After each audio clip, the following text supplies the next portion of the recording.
One day, an old but kind engine named Timothy was carrying the Midnight Express.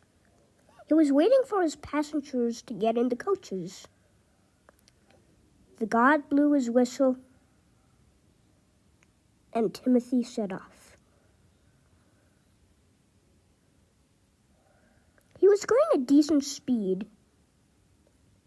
but when they approached the next station, Timothy just kept on going faster and faster.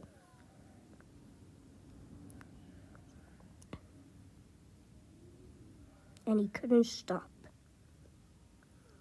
The driver and fireman fiddled with the brakes, but it didn't work.